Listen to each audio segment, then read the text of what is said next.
Today we're going to be learning Rosh Hashanah Daf Yud Tet.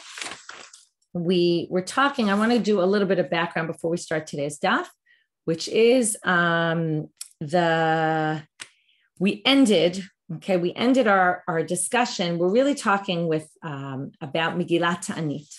Okay, we have this book, Megillat Ta'anit. I'll give you a little background about Megillat Ta'anit, which is a book that was written in the time of the Second Temple. It was all about different days that happened throughout. It was obviously a book that developed over time, that every time something special happened, so they would add another day and another day and another day and keep saying, oh, here's a day, there's something unique happened. And I think that the whole idea of Megillat Ta'anit is this development of a certain culture, right? It's a certain approach that every time something happens, it's a cause for celebration. And these days were really meant there to be a list of holidays that aren't really holidays. It's hard to call them holidays. It's not like we took them as a holiday, although some of them, yes, like Hanukkah and Purim, and it could be even other ones were treated as holiday-like. More that we can't fast, we can't do eulogies, but it had a type of holiday element to it. Who compiled it? I don't think we know who compiled it. I think it was compiled over generations. Who decided to start it is a good question, right? Whose idea was it? Because it's a really interesting concept, because what happens if you keep adding days and adding days? It's like I mentioned yesterday with Tachanun, this Rebbe got out of jail this day. And this, right, there's often someone in the shul who, like his goal is, right, there's certain people who have a list of all sorts of unique things that happen. Oh, no Tachanun today, no Tachanun today, no Tachanun today, right? Now Tachanun, you understand why people want to do that, right? It's just easier to just not say Tachanun, right? It's quicker in shul, especially on Monday and Thursday. But the idea here is that is our approach that every time something happens, right, it almost at a certain point becomes silly, right? If every day is a special day, then special days lose their specialness, right? Their uniqueness. So I think that there's this element, and maybe that's part of the reason why people wanted to say that Megillat Ta'anit should no longer be right now. There's two approaches here. One is to say this just got to be too much. And we have too many days that have turned into these celebratory days, and it's a little exaggerated already. And by the time the destruction, was already, the book was so long. The book is organized. It's interesting. It's organized. First of all, it's written in Aramaic. It's organized into 12 sections, each for a month of the year. And it basically lists, you can look at the book, there it exists. You can basically look, and it's this list of, it describes on this and this day. It's interesting historically because it gives you all these days that things happen on certain dates and what happened and what was the story. So first of all, it's just an interesting thing in and of itself. Number one, to establish this book. Number two, to keep it going and to keep adding and adding. And by the time you add so many, it's almost too much. And then we have this other option, this other kind of thing that happens, which is the destruction that happens. And then the question is, it's the same thing with the fasts, right? Just like the fasts were very sad days. When the temple was rebuilt, we turned them into happy days, which is interesting because they really were terrible tragedies that happened. And yet, right, particularly the Gedalia one is very strange that we turned it into a happy day. But I think it just kind of got shoved along with all the others, whereas when the enemies came and knocked down the walls and now we rebuilt them, that's definitely a reason for celebration. Gedalia getting murdered, I don't think would ever really be a reason for celebration. But again, this idea that as history changes, the need for things change. And it's almost a way of showing that the rabbis understood that things change and we need to change things as a result. So the big question is when, right? So again, we started with fast days that were sad days. Temple was rebuilt. We turned them into happy days. In the meantime, we add all sorts of other happy days that unique things happen and we were saved from our enemies and things, all that. Then the temple's destroyed, our fast days turn back, right? Those happy days turn into fast days. And what about all those days of Megillat Ta'anit? Do we still commemorate these happy days? Or are we so depressed about what's happened and that we're no longer in Israel that we can't even find space for celebrating all sorts of happy days? Also, for the most part, those happy days reflect things that are now no longer existing, which is our ability to get over our enemies that we're trying to destroy us, that we're trying to kick us out of the temple, etc. It becomes almost like, well, now we're back to that, so why should we celebrate? So that's this big debate between Rav and Rabbi Hanina on the one hand, who said, there's no more Megillat Ta'anit. Rabbi Yochanan and Rabbi Shua ben Levi, who say, no. we still have Megillat Ta'anit. I wonder if it's interesting that Rav is in Bavel, Rabbi Yochanan and Rabbi Yeshua ben Levi are in Israel, and maybe that also reflects a bit of the, that they're really in exile and they're still in Israel. If they're still in Israel, maybe they still feel the closeness, the idea. I'm not sure if it's connected, but it's interesting to think about. So the main structure of the beginning part of today's daf, and a big part of today's daf, is these questions on Rav and Rabbi Hanina's approach from Tanaitic sources. And we already started yesterday. We started with this, the case that happened in Hanukkah, and the people fasted, and the rabbis got upset and said, there's no such thing. And then they said, oh, here you see, Megillat Ta'anit. Now, what's interesting, the other interesting part, which before we move on, is this idea about Hanukkah and Purim. Hanukkah and Purim, for us, they're major holidays, right? We don't think of them as something that was mentioned in Megillat Ta'anit, right? Purim mainly because there's a whole book, Megillat Esther, about it, that's in our Tanakh, right? That made it into the Tanakh. By the way, it wasn't always so clear. It was a bit of an argument about whether it should be part of the Tanakh. Hanukkah, which doesn't even appear in the Tanakh anywhere, and yet it's a very central holiday.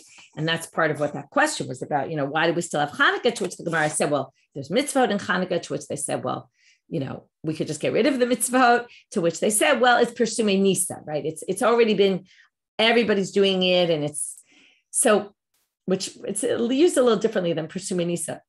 Normally it's used, what it's saying is it's a very popular holiday and it's kind of gotten entrenched into our culture. And therefore we're going to keep it. And if you look back at the Mishnah, Safrai points this out in his book, which I think is very interesting, that this Al Shisha Chodashim, the Shluchim Yotzim, really has two different things going on. One is it's telling you, okay, when do we, technically, when are the Shluchim going out? But secondly, it's giving you a certain hierarchy of the holidays, and it's putting Hanukkah on the map. He claims that Hanukkah was not agreed upon everybody historically. Not everyone thought that this is a reason to celebrate. It's almost treated the same as all those other days in Megillat Ta'anit that we no longer do, because it's exactly that, right? We beat out our enemies. It was a happy day. We celebrate. Right? Purim, at least it talks about it in the Megillah that you're supposed to celebrate this day for the long term. But again, Hanukkah doesn't appear in any of our books, right? It appears in Sefer HaMakkabim, but that's an outside the Tanakh book. So he's claiming the Mishnah has another agenda, which is to put Hanukkah on the map. It's to say, and that's part of what yesterday's discussion was, is what about these other fasts? And maybe part of the reason they're not in the Mishnah is because those fasts were also a little bit unclear. Are they obligatory or are they not? Which date are they? It's not even clear what date they are. We had a whole debate about that. And that those fasts that aren't mentioned already have less significance. And it's trying to say, what if we look at our whole calendar as a whole, where are the days that are most important? Okay. And that might help explain, by the way, we're going to have some questions at the end of today's daf about maybe you don't really need witnesses to go out in Nisan, and maybe you don't really need in Tishrei. And maybe technically you really don't. And as the Gemara gives answers as to, and as first we'll have to wait and see, but the Gemara is going to ask, technically we always know, and I'll already give you where we're going, but we already know Elul always has 29 days. And we already know that Adar always has 29 days. So if that's the case, you don't technically need the witnesses because you already had them come for Adar. You already had them go for Elul. We already know exactly when those dates will be. So the Gemara gives answers, but theoretically it might be that you don't really need it, but the Mishnah is telling you, and maybe it's a way of saying we're going to send messengers because we want people to know there's important events in this month. And again, trying to give this hierarchy, especially if you're living in a time when maybe there's Megillat Ta'anit, maybe there isn't, you could get confused. What's the significance of this day over that day? And maybe it's kind of making a sense of saying, these are the important days. Now for us, you would never think of that when you read our Mishnah because you know what the important days are, but you know what the important days are because of what happened historically and because the rabbis made these the important days and put less significance on other days. And obviously Rosh Hashanah, Yom Kippur, all the holidays are in the Torah are obviously significant, but when it comes to Hanukkah and Purim, it really became significant because there was a decision made about them. So I want, it's interesting to view this all in a historical perspective, that things that are super clear to us and obvious were not necessarily in that time period. Okay, so that's a bit of background that I think is important before we learn the daf. So now we were back to this story about, we brought as question number 2 against Rav and Rabbi Hanina, this story about on the 3rd of Tishrei, the Cheshmonaim, right? Basically, first the Yevanim, the Greeks came and said, you can't mention God's name at all.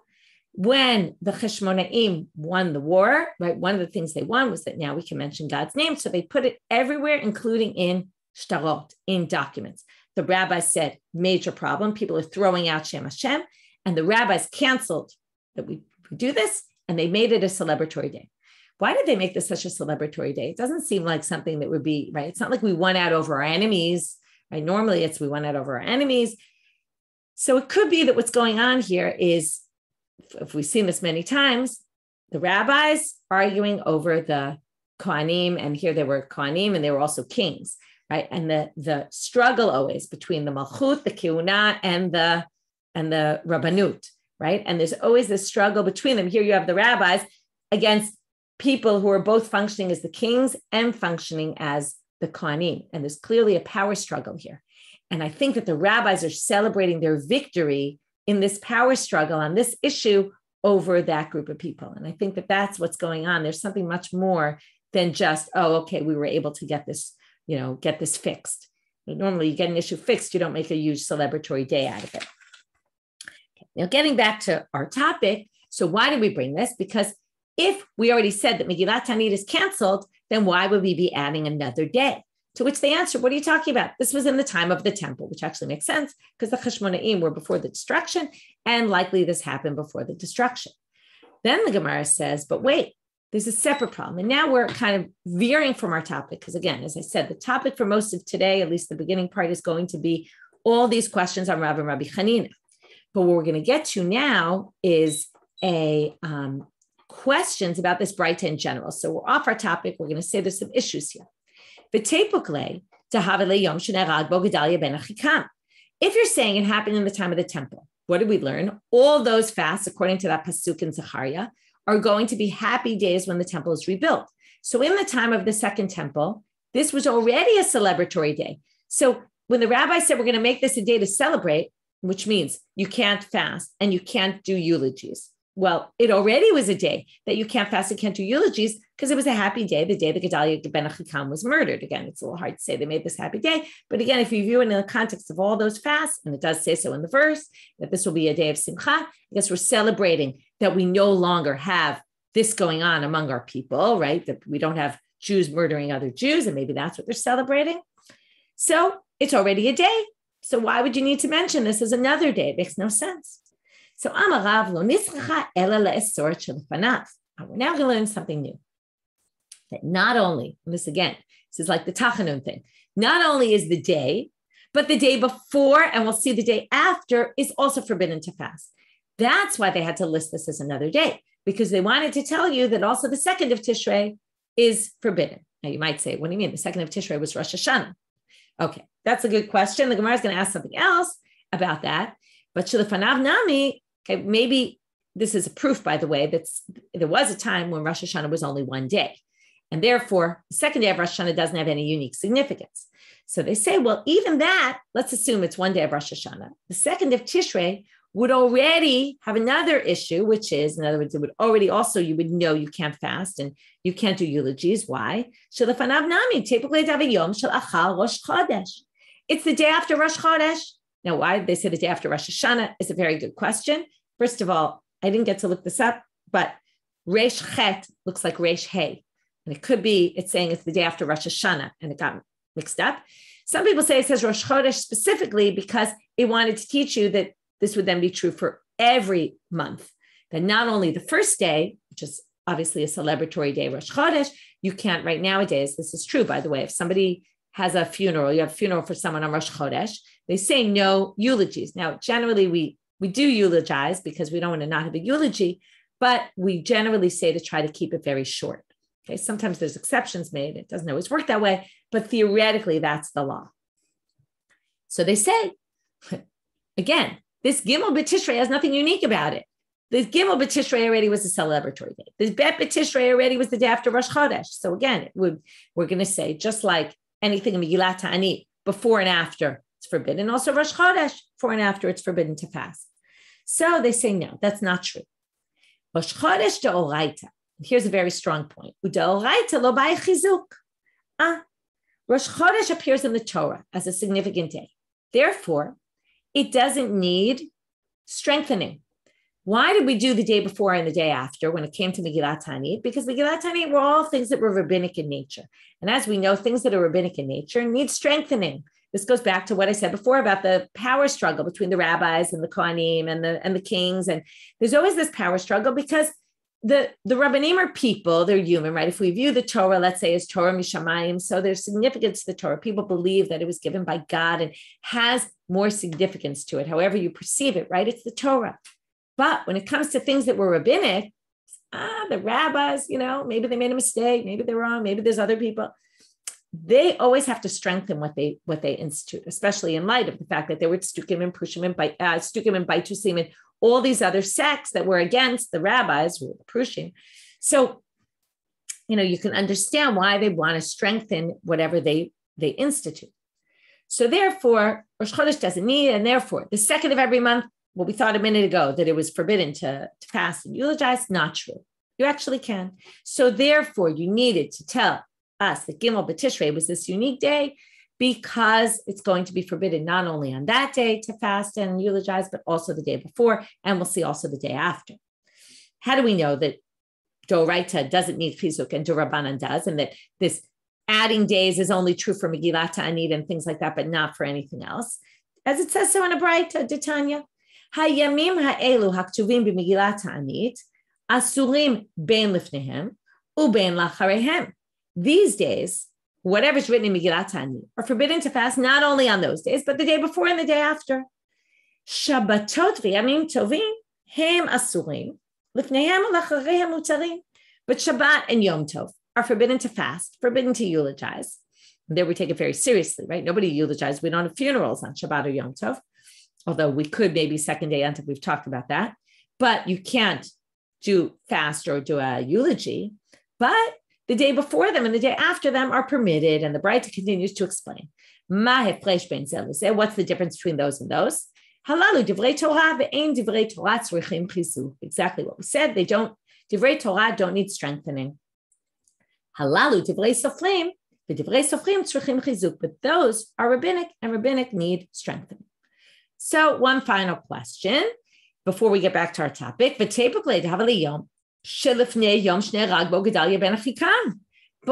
Gedalia ben Achikam didn't appear in the Torah as a fast and as a celebratory day when there's a temple standing. So if that's the case, we would say Tzom Gedalia should be like Megillat Ta'anit, which means the day before and the day after should be forbidden, which goes back to square one. We have no need to list this day of the 3rd of Tishrei. It doesn't add anything more than we already had. To which the Gemara says, no, Amar Rav Ashi. Rav Ashi answers this. Gedalia ben Achikam divrei Kabbalahu, divrei Kabbalah kedivrei Torah adamu. No, it was written in the Nevi'im and the prophets. That's divrei Kabbalah. That comes from the prophets. That's like divrei Torah. Okay, obviously we know that the prophets isn't always like divrei Torah, but in this issue, we're going to say it doesn't need strengthening either. That day is written in our text. Once it's written in our text, our early text, we don't need any sort of strengthening. And that's why in the end, they say this 3rd of Tishrei needed to be said so that you know that Bet B'Tishrei and Dalet B'Tishrei are also forbidden. You wouldn't have known that if you hadn't had this date. Okay, and that resolves our questions. Third question now on Rav and Rabbi Chanina. Remember, we had one question yesterday about the load in Pesach and in Hanukkah, where the people didn't fast, and then the people fasted, and the rabbis got all upset with them. And we said, oh, but that was in the time of the temple. Then we brought this other case, the 3rd of Tishrei. We said that was different because of Hanukkah. We brought the 3rd of Tishrei. We said that was different. That was the time of the temple. Now we're going to bring question number 3. Again, each time a different Emora raises a question from a Braita, Tanaitic source. Mativ Rav Tovi Barman. On the 28th of Adar. Okay, it doesn't say that here that it's Adar, but it's Adar. Atat besorta tavta lihudai. You can see the Aramaic here is a little bit of a different type of Aramaic. The good news reached the Jews, that they won't be forbidden to learn Torah. Now we're going to get the history of this event and what happened. That's the topic sentence. The Jews were now permitted to learn Torah. What was the story? The Romans decreed the Jews can't learn Torah.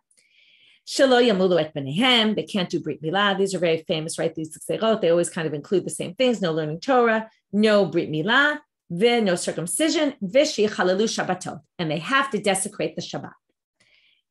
Ma'asa Yehuda ben Shammua b'chaverav. What did Yehuda ben Shammua and his friends do? They went to get advice from a Roman matronita, okay, from a matron. So a Roman woman, either a noble woman, although we'll see she was a prostitute, okay? Kol gdolei Romi mitzuyin etzla. By the way, these matronitot come up a lot in the Gemara, and often they help the rabbis. They happen to be, in a lot of cases, they give advice to the rabbis. So they took advice from this woman. So she happens to be this woman that all the Gdolei Romi go to her. Okay, basically that means she's a prostitute. Amra lahem bo v'havginu balayla. She says, go out and scream at night. Okay, that's a good time to get what you want done. Okay, I think it's Rashi says, let me just see.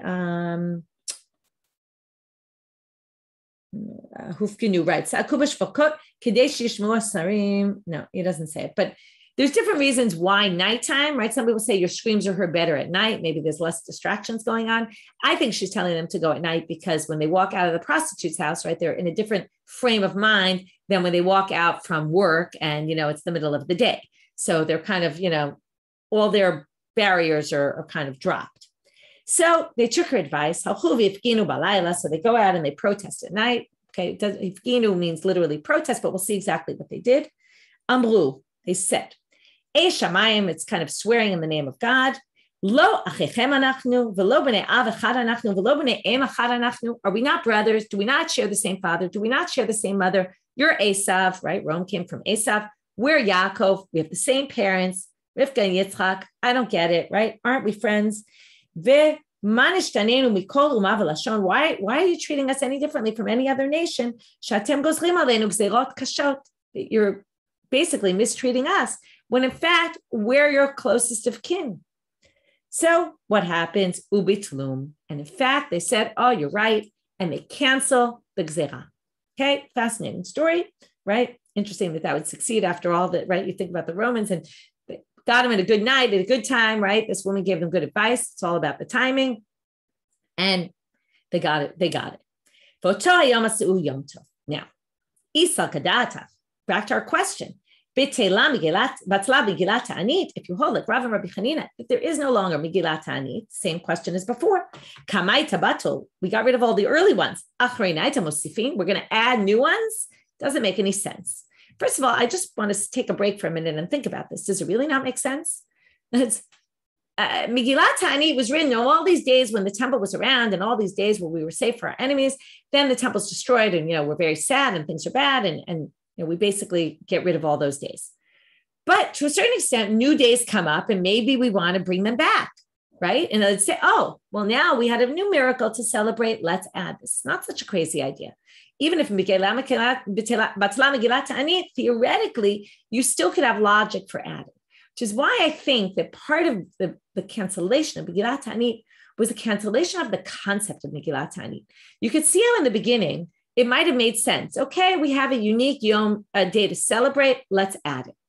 But then when it gets to another one and another one and another one and another one, over time, they lose their significance. I keep thinking of, there's the source that talks about Psukei de Zimra, which is the Tehillim that we say every day in davening. So it says, the Gemara says that a rabbi said, I should be praised because I say Hallel every day. And people said, what do you mean you say Hallel every day? Anyone who says Hallel every day is mecharef or megadef. I think it appears in Brachot. I'm pretty sure it's there. We learned this. That anyone who says Hallel every day is basically desecrating the name of God. Now, why is that? Because if you say, oh, you did these amazing things to me, you say it every day, it loses its significance. Some things have to be done once in a while, and then they have significance. When you say it every day, it almost loses its meaning.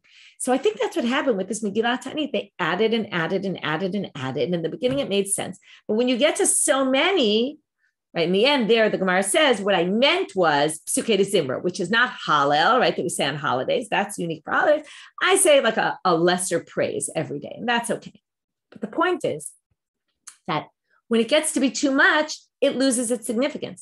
So it could be that the whole concept is this is a bad idea. To every time something happens, we're going to add it on as a celebratory day. It's going to lose this whole idea of celebrating God and our connection, right? It's almost, right, sometimes in America, there's all these holidays, there's Veterans Day, there's Memorial Day, right? There's all these extra days. At a certain point also, right? President's Day, they made one day, because if you're going to celebrate every president's birthday, it's going to be vacation all the time, which might be good for some people, but it's hard for when you want to have a work ethic.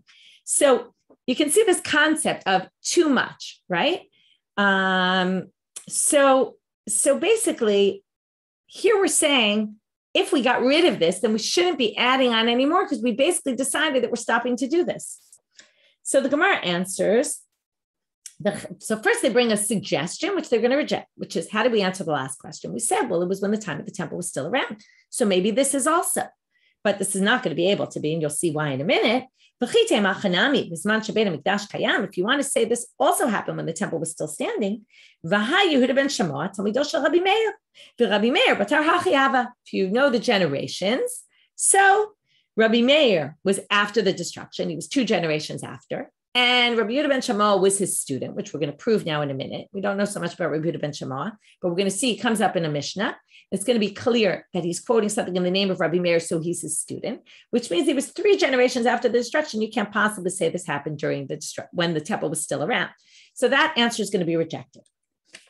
And now we're going to go totally off topic and bring this Mishnah just so we can see that Rabbi Yehuda ben Shammai was a student of Rabbi Meir.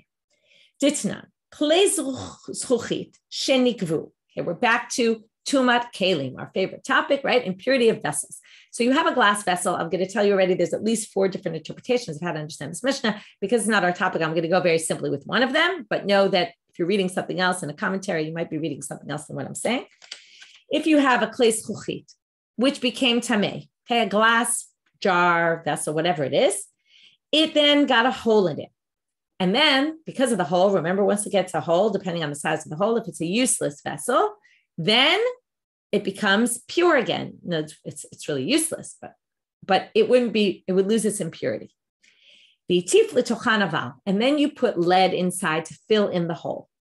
Amar Rashbag, Yehuda ben Shammai mitamei mishum Rabbi Meir b'chachamim mitaharim. There's a machloket between Rabbi Yehuda ben Shammai and the name of Rabbi Meir. That's already what we need this for. And the rabbis about whether when you fill in the hole and you basically return it to being a kli, is it the same kli it was before? And is it like the same kli? And basically the tumah comes right back. Once it was tamei, then it broke, it became tahor. But when you put it back together, it's now impure.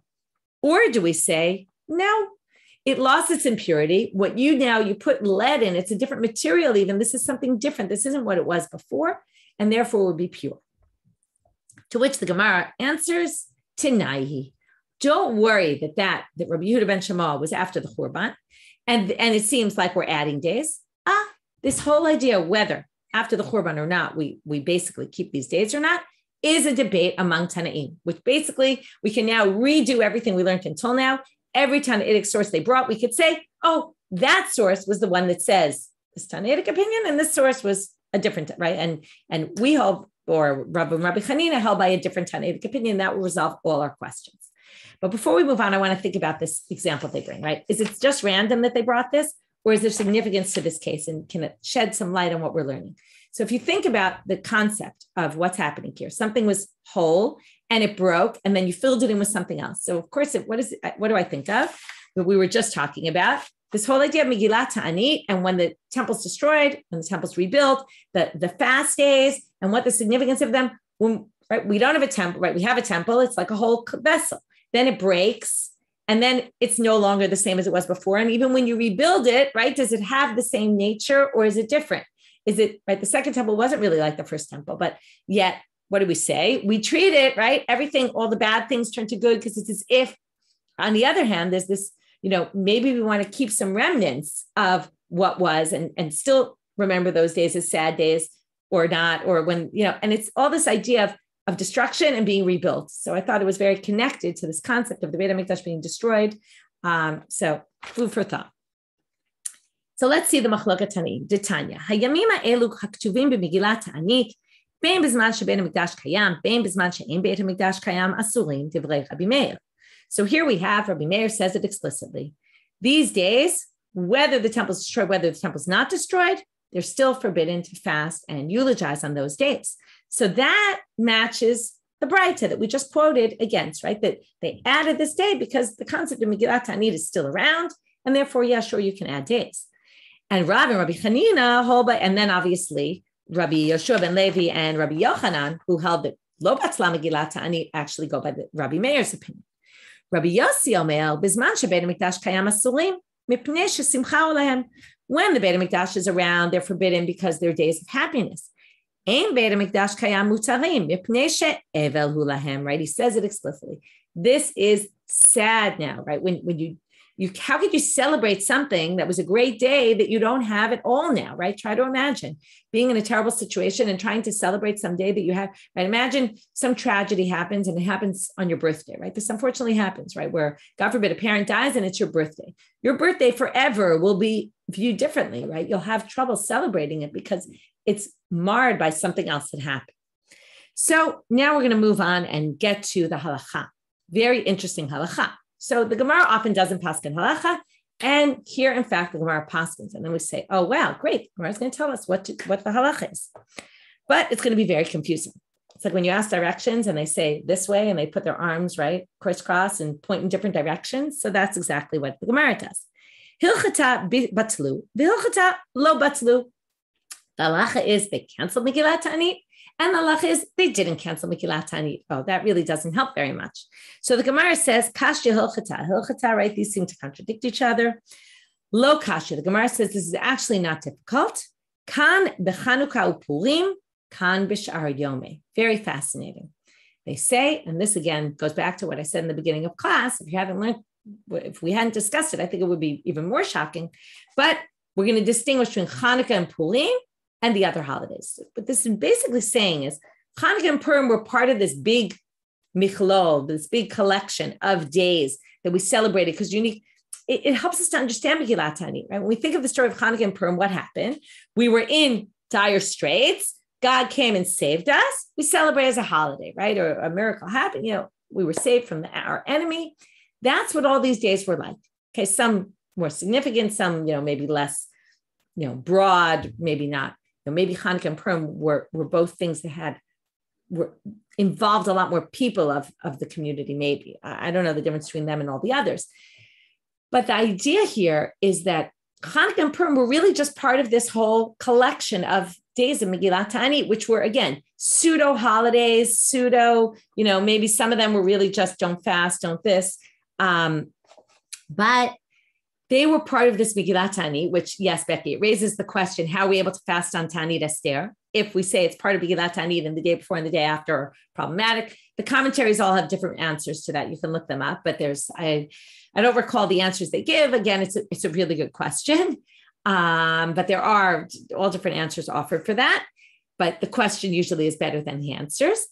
And then, right, all the others kind of got off and these stayed. Now, maybe because these have mitzvot associated with them. Maybe the mitzvot developed later. We don't know, right? In other words, maybe it's hard to know, but it's interesting to think about Hanukkah and Purim in the context of this book, Megillat Ta'anit, and how, for whatever reason, these two remained and everything else got off the list. Whether they had a different nature from the beginning is a good question, or they developed a different nature because it was chosen, right? Maybe they chose 2 days as these are the days. Again, Purim is much easier because Purim appears in our Tanakh, so it's much easier to understand Purim. Hanukkah is a little more difficult. So again, you have to look historically as to how Hanukkah became this day, whereas the others less so. Okay, moving on. This is a quote from the Mishnah. The shlichim will go out in Elul because of Rosh Hashanah and on Tishrei in order to determine all the rest of the holidays. So now they say, they already went for Elul, so why do you need them to go for Tishrei? If you want to say, well, obviously we know why, because maybe Elul has 29 days, maybe it has 30 days, and that will affect the date of Rosh Hashanah and the rest of the holidays. But that's not true, because we saw this already in Masechet Beitza. From the time of Ezra and on, it was never a 30-day month. Okay, this is testimony of the rabbi saying it's never happened. By the way, there's a debate how to read this. Does it mean from the time of Ezra, or does it mean since the time of Ezra? And then Tosfot tries to prove that in the time of Ezra, it did happen. And they try to prove from the text. Other people say, no, it did happen in the time of Ezra. We just, we can just assume it did, not that we have any proof for it.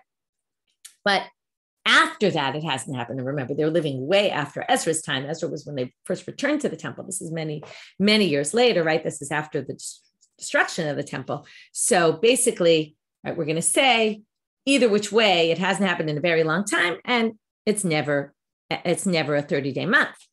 So if that's the case, and you already know when Elul is, and you know that Elul is 29 days, then you obviously know when Tishrei is, and there's no reason to send messengers. So the Gemara says, when it says lo matzinu elul meubar, it's never happened.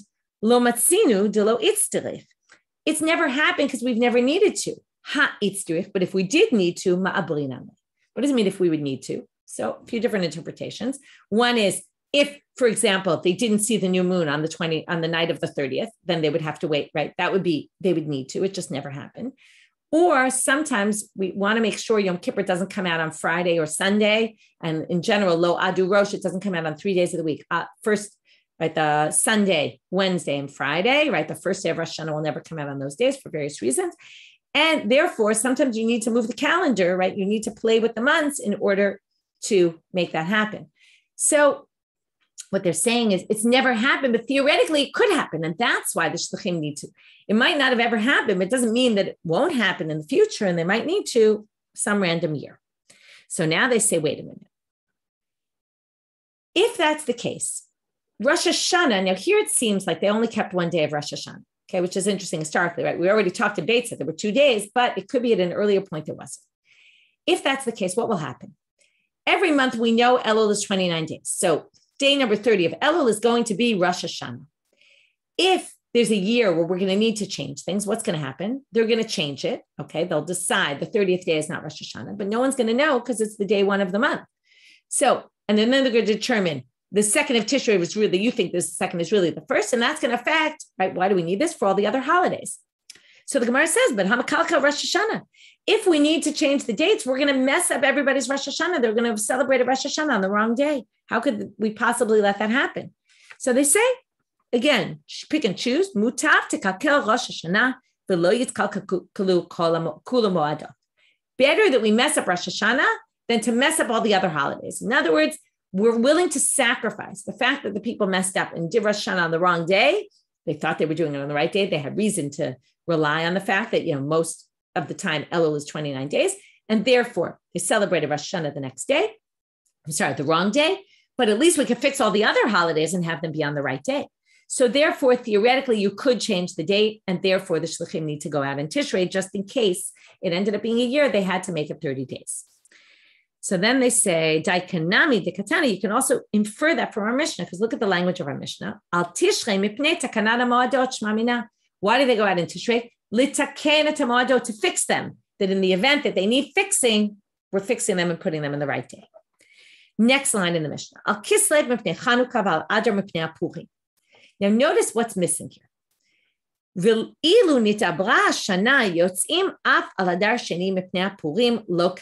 It doesn't say here that if there's a leap year, then you also have to announce about Adar Sheni, because Purim is in Adar Sheni, and then you would need another month to say for Adar Sheni.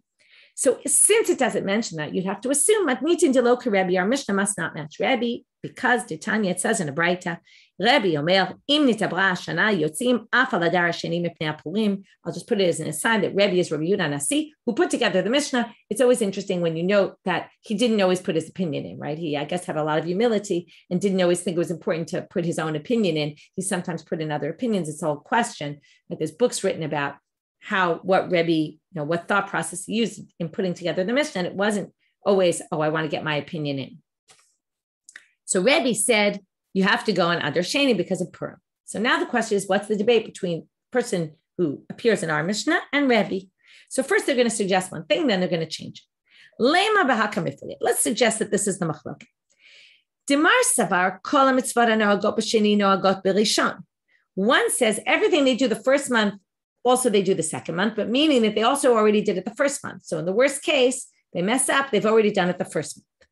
And that's why you don't send shluchim out. Umar savar kol hamitzvot hanoagot b'sheni You don't do them also in Adar Rishon. You don't in Adar Rishon also read the Megillah, also do Mishlach Manot, also Sudat Purim, right? You don't do all those mitzvot. And therefore, you have to know exactly when the date is going to be in Adar Sheni. But then they say no.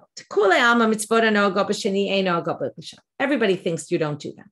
Okay, which means, by the way, that if you did do them in Adar Rishon, let's say you didn't know it was going to be a leap year, it means that you didn't do anything really, because when you're not obligated to do a mitzvah, in the end, if you did it, it's nothing. So it's as if you didn't do it.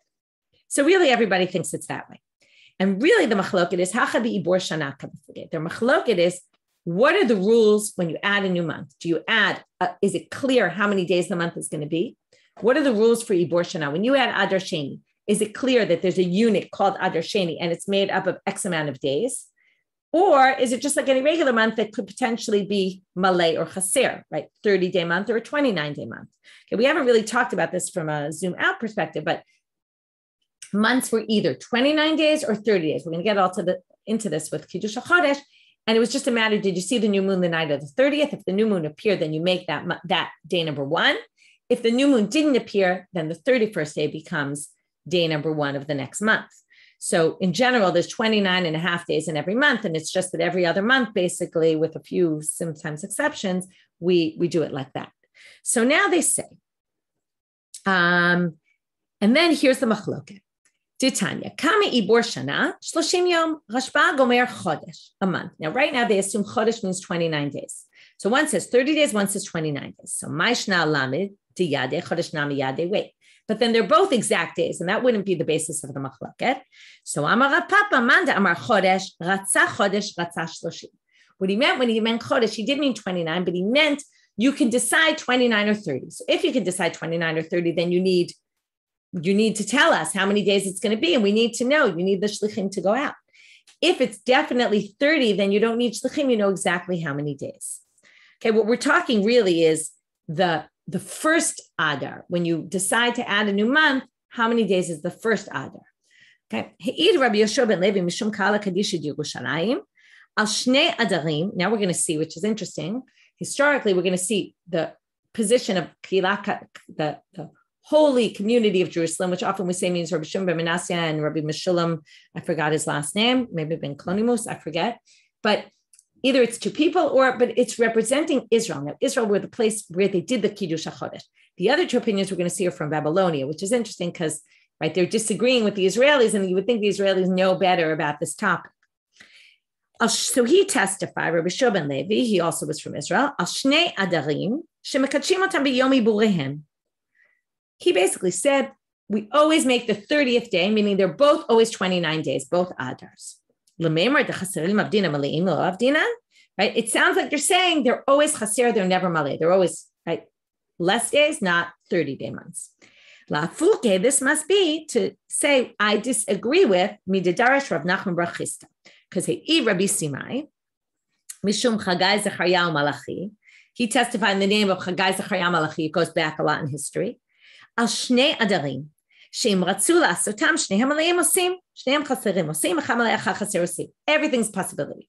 Could be one, both this way, both that way, or one and one. V'kach hayu noagim b'golah. And that's the way they treated it in the exile, which is so fascinating because you can't have a difference of opinion between the exile and Israel in this issue. So that's a whole question in of itself. Umishum Rabbeinu Amru, but they said in the name of Rav, who was Rabbeinu in this context, the commentaries at least say that, also from Bavel, one is always a full month and one is always an empty month, right? Again, 129 and 130, or the opposite order, 130, 129. Until you know, unless you know that in Israel they did it differently. Now, as long as you don't know, you can assume 30 and 29, and now we're going to see in that order. They sent to Mar Ukva and they said, always the one that's close to Nisan, whether there's only one Adar or there's Adar Rishon and Adar Sheni, the one that's next to Nisan is always 29 days. This, by the way, is true nowadays in our calendar. So now they say, wait a minute. Again, just like before, if we know that Elul is always 29 days, then we don't need shlichim about Tishrei. If we know Adar is always 29 days, the one before Nisan, and the shlichim already went out in Adar Rishon, right? And then we know exactly how many days, and we know exactly when Nisan is. So forget about our Mishnah, why are the Shluchim Yotzim al Nisan? We have a more important question, which is, Al Shnei Chodashim Mechalalim et HaShabbat. We're going to see this Mishnah later. The witnesses that come to testify about the new moon, only for the 2 months of Nisan and Tishrei, we'll see why later, they're allowed to be Mechalel Shabbat. They could desecrate Shabbat in order to get to the temple to testify. Now, if it's not clear whether it's going to be malay or chaser, we can understand why they could be mechalel Shabbat. But if we know for sure it's going to be 29 days, then why on earth will we allow people to be mechalel Shabbat to come to the court when it's already a known thing? So we're left with a question. I'm going to leave you there, but I just want to make a point now of something I said earlier in the class that I want to put it back together now. And now that you've seen it inside, again, I said how Safrai talked about how the Mishnah is kind of setting up, right, the importance of Hanukkah, the importance of Purim, that these are in the calendar. It could be also that the idea of the Shluchim Yotzim al Nisan Val Tishrei weren't really necessary because Elul was always 29 days and Adar was always 29 days. But yet, what they're setting out here is what are the important times of the year, right? Again, you might say Shavuot also, but Shavuot is so clear because once you have Pesach, you have Shavuot. Here, even though you didn't really need to tell them about that, they still wanted to show. It's almost like saying, right, Pesach is around the corner, get ready for your holiday, right? It's a way of saying this is an important day in the calendar. These are, right, if you want to think about the calendar as a whole, right, there's 6 months that have important things going on, and this is what they are, as opposed to things that are a little more minor, like the fast and other things. So anyway, it's an interesting way to think about it. And with that, we will finish for today. Have a great day, everyone.